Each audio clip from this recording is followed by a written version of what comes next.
Good evening बच्चों। आज की क्लास में आप सभी लोग क्लास 10th का मैथ एनसीईआरटी के अंतर्गत जो चैप्टर आपका चल रहा था दो चर वाले रैखिक समीकरण, उसमें से आज उससे पहले आप सभी लोग तमाम चीज़ें पढ़ चुके, ग्राफीय विधि द्वारा हल भी पढ़ चुके हैं। तो आज के क्लास में आप सभी लोग एक्सरसाइज 3.2 के कुछ प्रश्नों के हल देखेंगे। बाकी जो प्रश्न बचते हैं वो कल के क्लास में पढ़ेंगे, ठीक है, ताकि वीडियो बहुत लंबा हो जाता है तो लंबा ना होने पाए, इसलिए आज कुछ एक प्रश्न का पहले प्रश्न का हल देखेंगे, क्योंकि इसमें ग्राफ भी बनाना तो समय लगेगा। बाकी 2, 3, 4, 5 बाकी जो शेष प्रश्न हैं वो कल के क्लास में पढ़ाया जाएगा। तो आप सभी लोग देखते हैं। देखिए, पहला प्रश्न आपका है कि निम्न समस्याओं में रैखिक समीकरण युग्म बनाइए। कुछ समस्या दिए गए हैं, मतलब दो प्रश्न दिए गए हैं। पहले में दो पार्ट है, फर्स्ट और सेकंड, तो उन दोनों के लिए रैखिक समीकरण युग्म बनाना है और इनके ग्राफीय विधि द्वारा हल ज्ञात कीजिए। और इनका हल जो ज्ञात करना है ग्राफीय विधि द्वारा, ज्यामितीय विधि द्वारा ज्ञात करना है बेटा, ठीक है। तो पहले आप लोग प्रश्न को अच्छी तरह से समझें, फिर आप हल करना शुरू करें। ग्राफ बनाना है और ग्राफ विधि द्वारा हल भी करना है। तो देखो, प्रश्न पहले का फर्स्ट पार्ट कह रहा है कक्षा 10th क्लास 10th के 10 विद्यार्थियों ने एक गणित की पहेली प्रतियोगिता में भाग लिया। कोई मैथ की एक पहेली की प्रतियोगिता थी, कंपटीशन थी। उस कंपटीशन में क्लास 10th के 10 विद्यार्थियों ने भाग लिया, उस प्रतियोगिता में भाग लिया, और उसमें लड़के और लड़कियां दोनों थी, ठीक है। फिर प्रश्न कह रहा है, मतलब 10 विद्यार्थी जो थे उसमें लड़के और लड़कियां दोनों मिला के 10 थे। अब प्रश्न ये कह रहा है यदि लड़कियों की संख्या लड़कों की संख्या से 4 अधिक हो, लड़कियों की संख्या जो थी लड़कों की संख्या से 4 अधिक है, ठीक है। तो प्रश्न ये कह रहा है प्रतियोगिता में भाग लेने वाले लड़कों और लड़कियों की संख्या ज्ञात कीजिए। लड़कियों और लड़कों की संख्या ज्ञात कीजिए, ठीक है। मतलब ये कह रहा है यदि लड़कियों की संख्या लड़कों की संख्या से 4 अधिक हो, मतलब लड़कियों की संख्या लड़कों की संख्या से 4 अधिक है, तो आपको लड़कों और लड़कियों की संख्या ज्ञात करनी है, ठीक है। तो अब आपको करना क्या है, प्रश्न आपके समझ में आ गया कि एक गणित की प्रतियोगिता थी, उसमें 10 विद्यार्थियों ने भाग लिया था, जिसमें कुछ लड़के थे और कुछ लड़कियां थी। और लड़कियों की जो संख्या थी लड़कों से 4 अधिक थे, मतलब लड़कियां अधिक थी, लड़के कम थे। तो आपको इसको ग्राफीय विधि द्वारा हल करके ये बताना है कि कितने लड़के थे और कितनी लड़कियां थी। तो आप मान लेते हैं लड़कियों की संख्या x मान लो, लड़कों की संख्या y मान लो, या लड़कों की संख्या x मान लो, लड़कियों की संख्या y मान लो, कुछ भी मान सकते हो। तो देखिए बेटा, यहां माना कि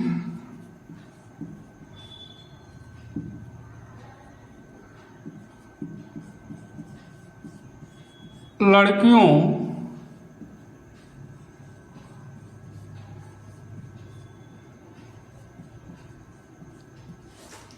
की संख्या x तथा ये उधर प्रश्न लिखा हुआ बेटा, ठीक, इधर हम हल कर रहे हैं पहले प्रश्न का, तथा लड़कों की संख्या y है। हमने ये मान लिया कि उस प्रतियोगिता में x लड़कियां थी और y लड़के थे। आप ऐसा भी कर सकते हो, x लड़कों को मान लो, y लड़कियों को मान लो, कोई दिक्कत नहीं है, ठीक है। तो पहला शर्त ये है कि कक्षा 10 में 10 विद्यार्थियों ने एक गणित की पहेली प्रतियोगिता में भाग लिया, मतलब लड़कों की संख्या और लड़कियों की संख्या 10 है। कितनी है? लड़कियों की संख्या प्लस लड़कों की संख्या बराबर टोटल कितना है? 10। तो फर्स्ट शर्त लिख सकते हैं यहाँ, फर्स्ट शर्त में लड़कियों की संख्या प्लस लड़कों की संख्या बराबर कुल मिला के 10 है। तो कितनी लड़कियां हैं x और कितने लड़के हैं y, तो दोनों जोड़ने के बाद कितना आएगा? 10। तो देखो x प्लस वाई बराबर आपका हो जाएगा 10। ये आपका बनेगा समीकरण नंबर फर्स्ट। फिर सेकंड शर्त में जब देखोगे बेटा, सेकंड शर्त ये कह रहा है आपसे, यहां से सेकंड शर्त हो गया, यदि लड़कियों की संख्या लड़कों की संख्या से 4 अधिक है, मतलब जो लड़कियों की संख्या है लड़कों की संख्या से 4 अधिक है, तो लड़कियां x है और यहां बराबर लगा दो, और यहां लड़कों की संख्या y है। अब इसको बैलेंस करना बेटा, लड़कियों की संख्या 4 अधिक है, मतलब ये 4 अधिक है, तो अब बराबर करने के लिए हम 4 जोड़ देते हैं। ये बराबर ठीक उसी प्रकार से क्या आता है, थोड़ी देर आप उस पर आ जाइए व्यवहार में जैसे आप तराजू से, 2 पड़ों वाली तराजू से जो तुला होती है उससे कोई वस्तु तौलते हैं, उस प्रकार से बैलेंस करते हैं। तो इस तरह से आप समझ लीजिए पहले, जैसे एक तराजू है, एक पलड़े में मुझे गेहूं तौलना है, तो एक पलड़े में हम गेहूं भरे रखेंगे और दूसरे पलड़े में कुछ बाट रखेंगे। मान लेते हैं 2 किलो का बाट रखा गया, अब उसमें से कुछ गेहूं भर लिया गया, उठाया गया। अगर मान लेते हैं गेहूं वाला पलड़ा नीचे है और बाट वाला ऊपर उठ गया, तो क्या हुआ, गेहूं की मात्रा 2 किलो से अधिक है, तो उसे जब तक 2 किलो नहीं मानेंगे तब तक वो दोनों पलड़े बराबर ना आ जाए। तो इसलिए या तो उसमें से हम गेहूं की कुछ मात्रा निकाल लेंगे बराबर करने के लिए, या तो बाट वाले पलड़े में हम कुछ बाट और बढ़ा देंगे, जैसे आधा किलो और बढ़ा दिए, हो सकता है बराबर हो जाए। तो यही कंडीशन यहाँ है। जैसे इसको हमने मिटाल दिया, तो ये लड़कियों की संख्या या लड़कों की संख्या, तो लड़कियों की संख्या प्रश्न कहता है कि लड़कियों की संख्या लड़कों की संख्या से 4 अधिक है, तो ये 4 ज़्यादा है और ये 4 कम है, मतलब ये अधिक है और ये कम है, तो बराबर कब होगा, या तो इसमें 4 घटा दो या तो इसमें 4 जोड़ दो, कम वाले में जोड़ दो या तो अधिक वाले में घटा दो। तो हम यहाँ जोड़ ही देते हैं, तो 4, अब ये बराबर हो गया। y को इधर पक्षांतर कर लो, तो x माइनस वाई बराबर कितना हो गया, 4। ये समीकरण नंबर आपका बन गया सेकंड। अब इसको हमें ग्राफीय विधि द्वारा हल करना है, वैसे हल करना होता बीजगणितीय विधि द्वारा तो हम हल कर लेते, या किसी विधि का नाम नहीं लिखा होता तो हम किसी भी विधि से हल कर सकते थे, लेकिन यहाँ लिखा है ग्राफीय विधि द्वारा हल कीजिए। तो इसके लिए अब इतना हो गया, इतना समझ में आया। एक याद रखिए, एक समीकरण बना x प्लस वाई बराबर 10, दूसरा समीकरण बना x माइनस वाई बराबर 4। तो इसको हम मिटा देते हैं बेटा, ताकि जगह हो जाए। तो देखो, अब आपका फर्स्ट इक्वेशन बना x प्लस वाई बराबर 10, क्योंकि 2 बिंदु चाहिए, तो यहां समीकरण फर्स्ट लिखते हैं। समीकरण फर्स्ट से आपका आया x प्लस वाई बराबर 10, और इस साइड में समीकरण सेकंड वाला लिख लो। तो समीकरण सेकंड से देखो क्या बना आपका, x माइनस वाई बराबर 4। अब दोनों समीकरण के लिए ग्राफ खींचने के लिए कम से कम 2 बिंदु चाहिए, तो एक बिंदु तो ये हो गया आपका, ये ऐसे सारणी बना लेते हैं। आप कोई नई है नहीं, इससे पहले भी तमाम पढ़ चुके हैं ग्राफीय निरूपण। यहाँ x लिख लो और यहाँ y लिख लो। तो देखो, अब जो इक्वेशन है फर्स्ट आपका x प्लस वाई बराबर 10 है। अब इस समीकरण में x का कुछ मान रखो, y का निकालो, y का कुछ रखो, x का निकालो। तो चलिए, या x का मान हम रख दिए 0, x का मान यहाँ 0 रख दिया, तो y का मान कितना हो जाएगा। देखो, अब x बराबर 0 रखोगे तो y प्लस वाई बराबर 10 है ही है, तो y बराबर आपका कितना हो जाएगा, 10 हो जाएगा। ठीक है, 0 जोड़ेंगे तो ये हो गया y का मान 10। अब दोबारा हम क्या करते हैं, x बराबर कुछ और ऐसे रख लो, y का मान कुछ और निकाल लो। चलो ठीक है, तो x बराबर हम इस बार 7 रख देते हैं। 7 रखोगे, ये रफ कार्य करना बेटा। तो x प्लस वाई बराबर कितना हो जाएगा, 10 है। x बराबर 7 रखे तो प्लस वाई बराबर 10, तो y बराबर कितना हो जाएगा, 10, और ये प्लस 7 उधर जाएगा तो माइनस 7 हो जाएगा, तो y बराबर कितना हो जाएगा, 3। तो एक बिंदु आपको मिला 3, तो 2 बिंदु मिल गए यहाँ पे। एक बिंदु मिला आपको 0,10 और दूसरा बिंदु मिला आपको 7,3। ठीक है, अब आपको ऐसे उस सेकंड समीकरण के लिए भी दो बिंदु ज्ञात करना है बेटा। ठीक है, तो दो बिंदु ज्ञात करोगे तो यहां भी ऐसे सारणी बनाई जाएगी। अब देखो यहां भी आप कुछ लिख रखिए, ये x हो जाएगा और ये y। अब देखो x बराबर यहां भी पहले 0 रख लिए। ठीक, क्या रख लिया? 0। तो देखो x या y बराबर 0 कर दिए। चलो y बराबर 0 रख लिया। y बराबर मैंने 0 रखा तो x बराबर इसमें क्या आएगा देख लो, ऐसे रफ में निकाल कर रख लिया को y(x - y) बराबर 4 है। तो x बराबर जब 0 रखोगे, y बराबर 0 रखा गया है तो y बराबर 0 रखोगे बराबर 4। तो x बराबर क्या हो जाएगा 4, क्योंकि x में से 0 घटाओगे तो x ही बचेगा। तो x का मान निकल के आएगा 4। ऐसे y बराबर 3 रख दो या कुछ भी रख सकते हो, हमने 3 रख लिया। तो y बराबर कितना आ जाएगा, x बराबर y बराबर 3 रखे हैं तो इसमें देखो यहीं पे देखो तब x माइनस वाई के स्थान पर 3 रखे बराबर 4 है ही है। तो x बराबर कितना हो जाएगा 4 और ये -3 उधर जाएगा +3। तो x बराबर आपका हो जाएगा 7। तो ये आ गया 7। तो इसमें कौन सा बिंदु मिला, इसमें भी आपके दो बिंदु मिल गए। बिंदु बराबर आया एक 4,0 और दूसरा पॉइंट आ गया आपका 7,3। चलो ठीक है, इसका हल तो वैसे आपको दिखाई दे रहा है क्योंकि इसमें 7,2 7,3 7,3 दोनों में मिल रहा है। मतलब इसका प्रच्छेदन बिंदु पहले से पता है कि 7,3 ही होगा, लेकिन ग्राफ फिलहाल तब भी खींचना पड़ेगा। तो ग्राफ खींच सकते हैं, लेकिन ये ध्यान रखिए बेटा कि कोई कंपल जरूरी नहीं है कि हमने जो पॉइंट रखा है मान रखे हैं वही बिंदु आपको लेना है। आप अलग अलग कुछ भी बिंदु रख सकते हैं, x का मान कुछ रख सकते हैं, y का मान कुछ निकल आएगा, y का कुछ रखोगे x का कुछ निकल आएगा, कोई दिक्कत नहीं है। यदि आपके बात समझ में कुछ नहीं आती है तो कमेंट करके पूछ सकते हैं, फ़ोन करके पूछ सकते हैं। दूसरी बात, आप सभी लोग यदि हमारे चैनल को सब्सक्राइब नहीं किए हो तो सब्सक्राइब कर लीजिए और यदि समझ में आता है, अच्छा लगता है तो लाइक करें, कमेंट करें, ठीक है, और शेयर भी कीजिए। तो देखिए अब इसके लिए हम ये बनाएंगे ग्राफ। तो ग्राफ बनाने के लिए ये हो गया आपका वाई अक्ष और ये हो गया बेटा एक्स अक्ष। ठीक है, दो निर्देशांक बनाते ही हैं। ये आपका हुआ एक्स एक्सिस, आप ग्राफ के पास ग्राफ कापी हो तो उसमें भी बना सकते हो। ये हो जाएगा एक्स डैश, ये वाई एक्सिस और ये हो जाएगा आपका वाई डैश।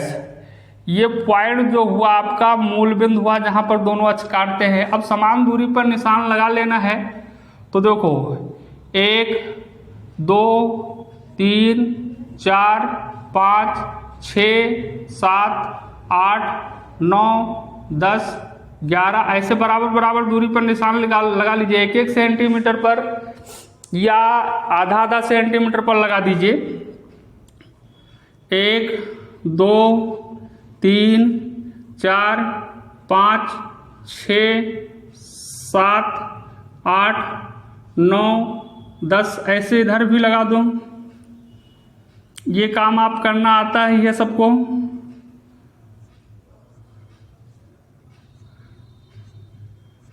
फिर अब आपको करना क्या है, बिंदु को प्रदर्शित कीजिए। तो पहला बिंदु, पहले रेखा का बिंदु है 0,10।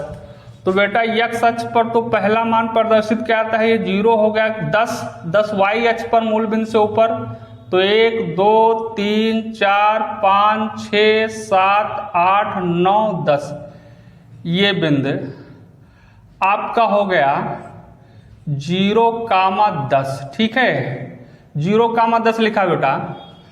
अब इस बिंदु को कुछ मान लेते हैं, नाम ले लिए, लिख दिए ये। दूसरा बिंदु 7,3 तो 7 x अक्ष पर 1 2 3 4 5 6 7 और 3 ऊपर। तो वह 1 2 3, अब इसी ये बिंदु हो गया, ये बिंदु हुआ आपका क्या 7 व 3, तो और ये बिंदु हो गया 7, 3 और इस बिंदु को मैंने मान लिया B। चलो ये B पॉइंट हो गया। अब इन दो बिंदुओं को मिला देना है, ऐसे स्केल रख के मिला लीजिए, ये स्केल से मिला लीजिए, ठीक है, ऐसे सीधे।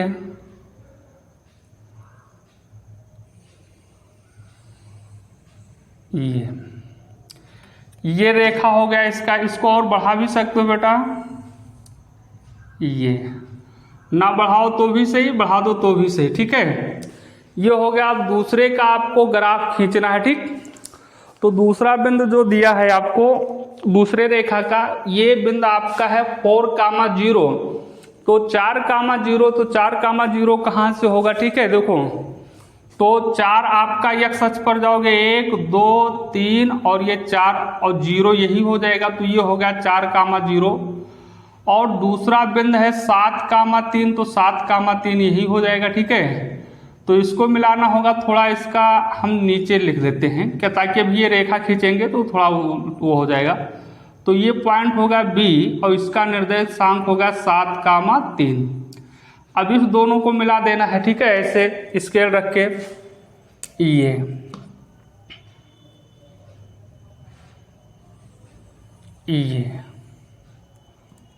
अब ये देखो किस बिंदु पर प्रच्छेद कर रहे हैं, ये ऐसे मिला दीजिए, ये ऐसे मिला दो, ये लंब डाल दीजिए इस पे, तो ये बिंदु आपको मिलेगा 7,3 पर प्रच्छेद कर रहे हैं, ये हो गया C।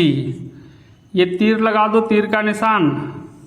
ये जिन रेखाओं के समीकरण हैं उनको लिख सकते हो, ये x + y = 7 का है, तो x + y = 7 इस पे लिख दो, और ये है आपका x - y = 4 है।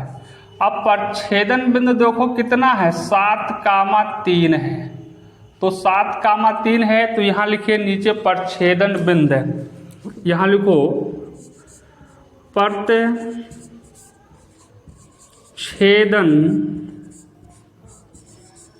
बिंदु आपका हो गया 7,3, तो इसमें देखिए x का मान 7 हो गया और y का मान कितना हो गया 3। तो जो x का मान है वो लड़कियों की संख्या माने थे, और y का मान जो है वो लड़कों की संख्या माने थे। तो लड़कियों की संख्या कितनी हो गई 7 और लड़कियों की संख्या कितनी हो गई 3। चूंकि कारण ये है कि अगर हम नीचे लिखते हैं तो हो सकता है आपको ना दिखाई दे, इसलिए ऊपर लिख देते हैं, इसको मिटाल देते हैं, लेकिन आप लोगों को नीचे ही लिखना है बेटा, समझ में आया बात। तो देखो लिखोगे लड़कियों की संख्या, अतः लड़कियों की संख्या बराबर x, तथा तो x का मान कितना है 7 लड़कियां थी, और लड़कों की संख्या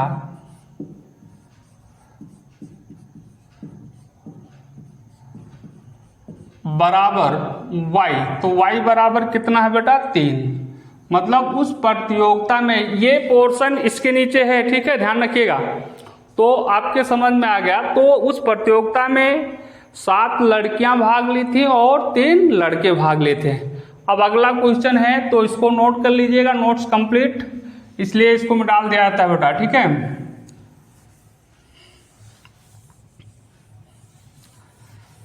अब देखो आपका सेकंड प्रश्न है, ये प्रश्न भी में डाल दें, जगह मिल जाएगा आपको बोर्ड पे, क्योंकि ये प्रश्न हो चुका है।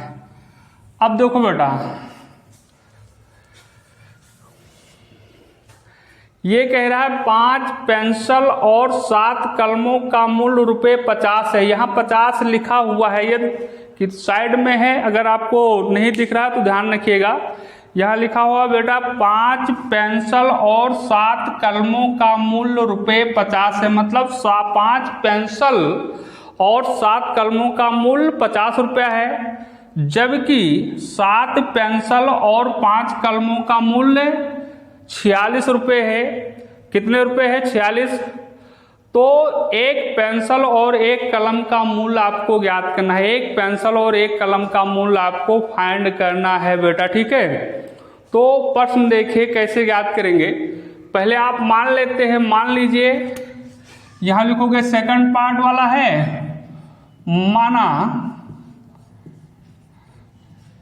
कि एक पेंसिल का मूल्य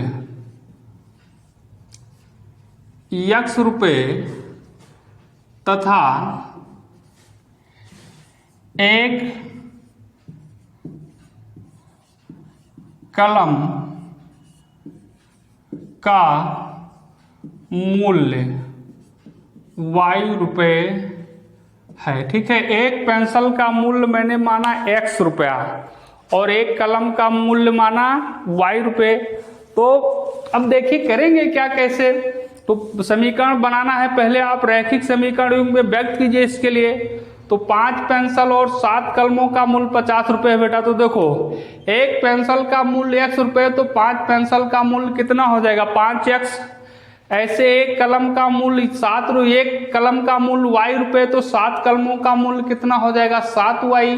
तो दोनों को जोड़ लो, ये है 5 पेंसिल का मूल्य, ये है 7 कलम का मूल्य। दोनों अगर जोड़ लिया जाएगा तो कितना रुपया हो जाएगा? 50, ठीक। तो समीकरण फर्स्ट आपका जो बनेगा ये इस प्रकार से बनेगा।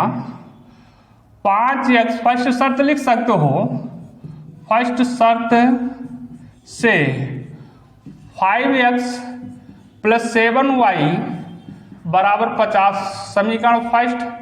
और सेकंड शर्त में क्या बनेगा? सेकंड शर्त का समीकरण तो आप सब लोग बता सकते हो। सेकंड शर्त में है क्या? सेकंड शर्त में कह रहा है 7 पेंसिल और 5 कलमों का मूल्य 46 रुपये है। तो 7 पेंसिल तो मतलब 7x हो जाएगा 7 पेंसिल का मूल्य, और कितने कलम? 5 कलम, तो 5y बराबर 46। ये हो गया समीकरण नंबर सेकंड। अब आपको इनके ग्राफ बनाने हैं, ठीक बेटा। तो इसलिए प्रश्न को नोट कर मिटाल दिया जाए। अब देखिए ग्राफ खींचना है खाली और इनके मूल्य ज्ञात करने हैं। तो देखिए समीकरण फर्स्ट से,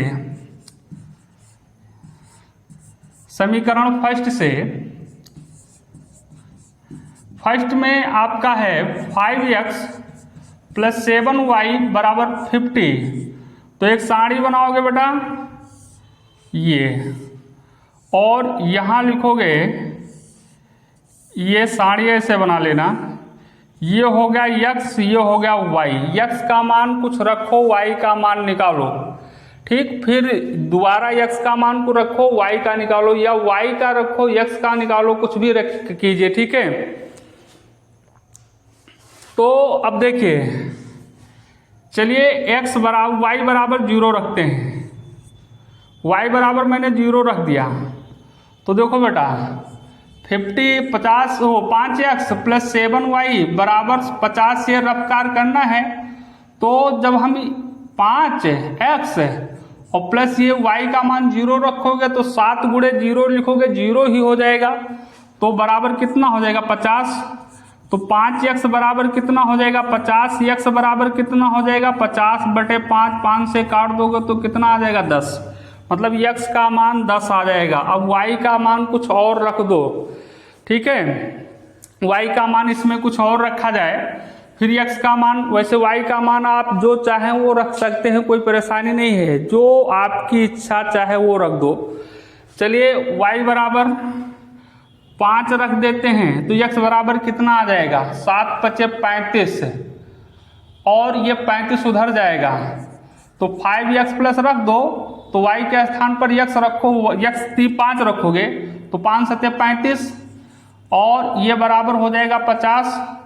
तो 5x बराबर आपका हो जाएगा 15, क्योंकि 50 - 35 उधर जाएगा तो घट जाएगा। 5 से ऐसे काट दो, 5 × 15, तो ये बिंदु आपका आ जाएगा 3। दूसरा समीकरण आपका सेकंड से ले लो, इधर भी बना लीजिए समीकरण सेकंड से। समीकरण सेकंड में आपका है 7x प्लस 5y बराबर 46 है, तो ऐसे इधर भी चार्ट बनेगा ये बेटा, ठीक साड़ी। और ये हो गया x और ये हो गया y। x का मान कुछ रखो या y का मान रखो, जो भी रखना चाहें। चलिए x बराबर 0 रख देते हैं। तो x बराबर अगर 0 रखोगे पूर्णांक में लाना चाहिए, तो पूर्णांक में नहीं आएगा, ठीक है। चलिए x का मान या y का मान कुछ दूसरा रखा जाए जिससे पूर्णांक में आ जाए। तो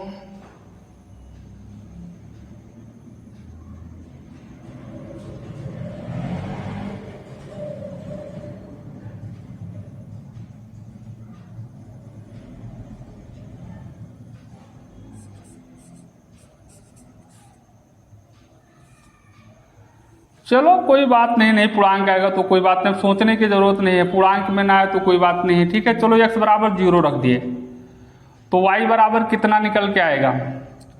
तो देखो 7x प्लस 5y बराबर 46 है, तो ये 0 रखोगे तो 0 हो जाएगा, प्लस 5y बराबर 46 हो जाएगा, तो y बराबर हो जाएगा 46 से बेटा 45 लिख गया है 46, तो 46 बटे 5, 5 से भाग कर दो, 5 9 45, एक बचा दशमलव लगा दिए, तो कितना हो जाएगा? 10 हो गया और 5 दूनी 10, तो 9.2 आ जाएगा, ठीक है। 9.2 आ गया, पॉइंट में भिन्न आ गया, कोई दिक्कत नहीं है। दूसरा x बराबर यहाँ 3 रख दीजिए, तो जब हम 3 रखेंगे तो 7 × 21, ये देख लो 7x plus 5y is equal to 46, तो 7 × 21 हो जाएगा plus 5y is equal to 46 हो गया, तो 5y बराबर हो जाएगा 46 माइनस 21, ठीक है। तो 5y बराबर हो जाएगा, तो यहाँ बचेगा 5 और ये बचेगा यहाँ 2, तो इससे कैंसिल कर दोगे 5y का मान 5 आ जाएगा। इसमें भी एक बिंदु भय लिस्ट मिल गया, आंसर पहले से पता है इसका मतलब।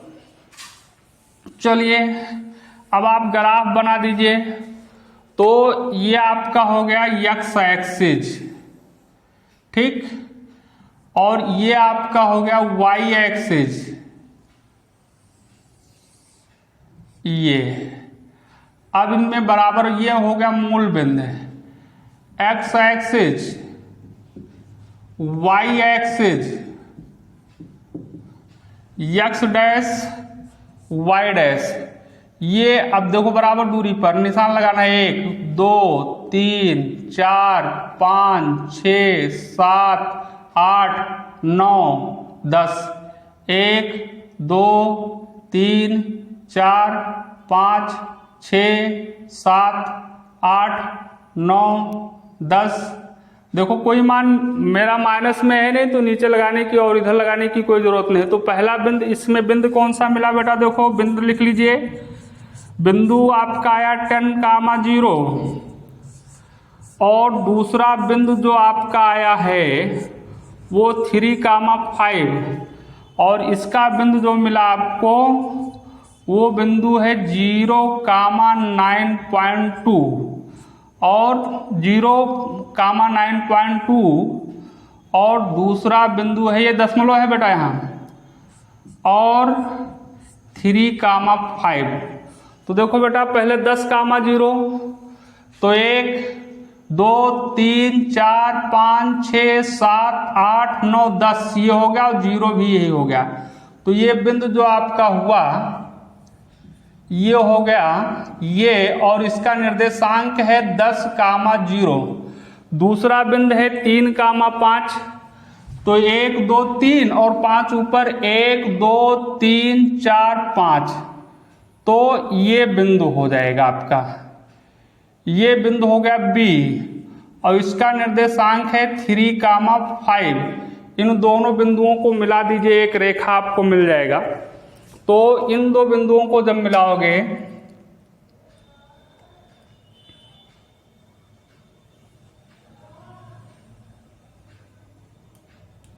ये मिला, इसको बढ़ा भी सकते हो इधर, इसको इधर थोड़ा सा बढ़ा दिया गया तो ये मिल गया।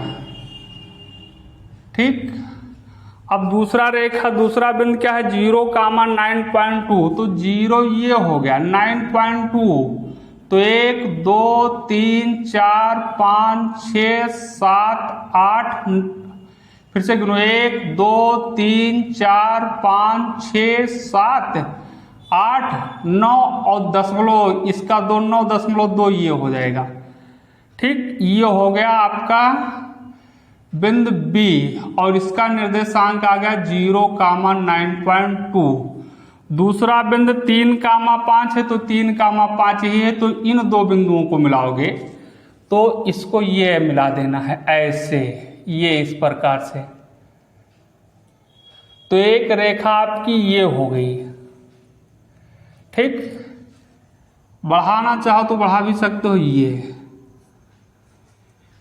ये हो गया आपका, ये B यहां लिखा तो बेटा C लिखा जाएगा, ये CB और ये AB दोनों किस बिंदु पर काटे हैं, इस पॉइंट पर, मतलब 3,5 पर। ठीक है, ये तो अब यहाँ 3,5 पर प्रच्छेद कर रहे हैं, इसलिए x का मान 3 होगा और y का मान कितना होगा, 5। तो यहां लिख लो, प्रतिच्छेदन